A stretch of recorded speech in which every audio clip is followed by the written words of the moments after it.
Selamat pagi, salam sejahtera bagi kita sekalian.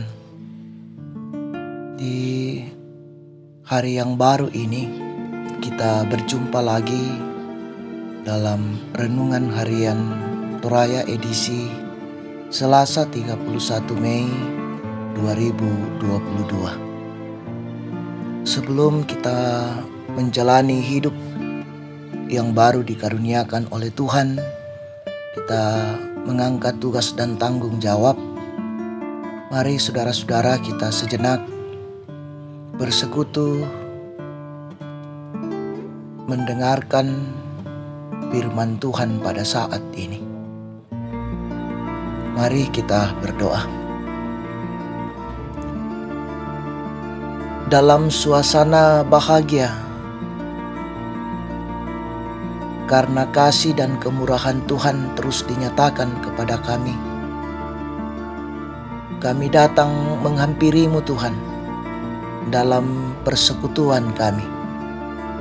Kami akan membaca dan mendengarkan firman-Mu yang akan menjadi kekuatan dan penuntun hidup kami dalam menjalani hidup hari ini, bahkan di tengah-tengah dunia ini Tuhan. Kami berseru Tuhan, Engkau memberkati kami sehingga kami dapat memahami firman-Mu dan menyatakannya di dalam sepanjang kehidupan kami. Bersabdalah ya Tuhan, kami siap mendengarkan firman-Mu. Di dalam nama Yesus Kristus, itulah Tuhan dan Juru Selamat kami yang hidup. Amin. Bacaan firman Tuhan pada saat ini dari 2 Tawarik pasal 5 ayat 2 sampai dengan 14.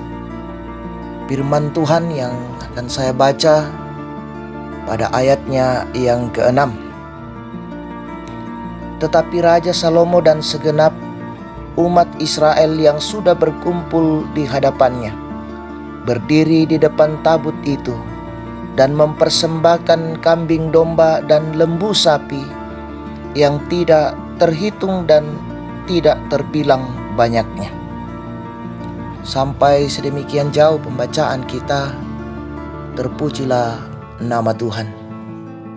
Amin. Dari bacaan firman Tuhan dari 2 Tawarik pasal 5 ayat 2 sampai dengan 14 diberi tema Mari Bersyukur. Saudara-saudara, bagi orang Toraja, proses pembangunan suatu rumah tentu menjadi hal yang sangat diperhatikan. Mulai dari rencana masuk ke hutan mengambil kayu, membawa kayu ke halaman, mendirikan rumah, dan pada akhirnya penyelesaian rumah melalui syukuran. Hal ini hendak menunjukkan bahwa pada setiap proses tersebut, mereka percaya bahwa Tuhan yang menolong dan memampukan mereka. Nah, saudara-saudara yang sama-sama dikasih oleh Tuhan, demikian pula yang dirasakan oleh Raja Salomo bersama semua orang Israel. Mereka sadar betul bahwa Tuhanlah yang menolong dan memberkati mereka mulai dari rencana, proses hingga tahap akhir penyelesaian bangunan bait suci. Salomo begitu sadar bahwa semua bisa dilalui karena tuntunan Tuhan.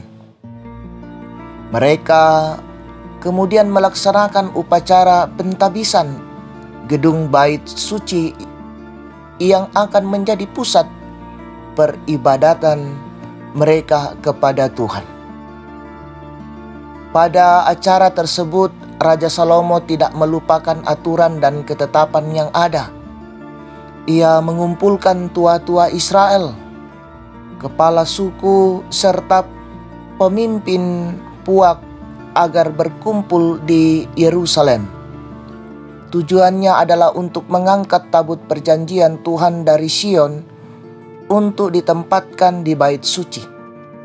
semua orang dalam peran masing-masing bersyukur atas selesainya bait suci itu.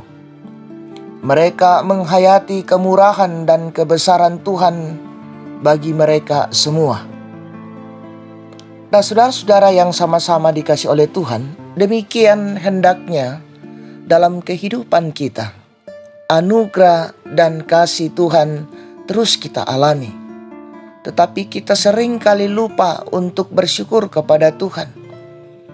Saat sulit kita berdoa, tetapi saat senang dan berhasil, kita melupakan Tuhan. Bersyukurlah kepada Tuhan melalui semua yang diberikan Tuhan. Baik itu rumah, pekerjaan, kesehatan, usaha, kelulusan, dan lain-lain sebagainya. Mari kita terus bersyukur dalam kehidupan ini. Terpuji nama Tuhan. Amin. Mari kita berdoa. Kami bersyukur Tuhan, waktu yang begitu indah Engkau perkenankan untuk kami nikmati dalam sebuah persekutuan. Ya Tuhan, biarlah firman-Mu yang telah kami dengarkan, kami dimampukan untuk mewujud nyatakannya di dalam kehidupan kami. Dan firman yang telah kami dengarkan menjadi penuntun bagi kami di dalam menjalani kehidupan kami, ya Tuhan. Allah Bapa di dalam sorga, kami berseru kepadamu Tuhan, Engkau terus menyatakan kemurahan dan tuntunanmu kepada kami di sepanjang kehidupan kami. Biarlah hidup yang Engkau anugerahkan Tuhan, kami mampu menjalaninya dengan baik dan tetap setia dan taat, menyatakan kebenaran-Mu, kehendak-Mu, titah-Mu dalam kehidupan kami. Allah Bapa dalam sorga, kami membawa kehidupan beberapa saudara kami yang bergumul di dalam menjalani kehidupan ini Tuhan. Engkau hadir dan menyatakan kuasa-Mu Tuhan, sehingga pergumulan yang mereka alami tidak menjadi penghalang untuk terus menjalani hidup ini dan menyatakan kehendak Tuhan di dalam kehidupannya. Allah Bapa dalam sorga, seluruh rencana kehidupan kami Tuhan, tanggung jawab kami serahkan ke dalam tangan pengasihan-Mu. Topang kami Tuhan dalam hidup ini, dan sertai kami Tuhan. Biarlah semuanya kami mampu melakukannya di dalam kehidupan ini. Dan tanggung jawab dan rencana hidup kami dapat selesaikan dan mengangkatnya sesuai dengan kehendak-Mu. Ampunkan salah dan dosa kami Tuhan, sempurnakan doa kami yang kami bawa di dalam anak-Mu Yesus Kristus. Itulah Tuhan dan Juru Selamat kami yang hidup. Amin. Selamat beraktivitas, Tuhan Yesus memberkati.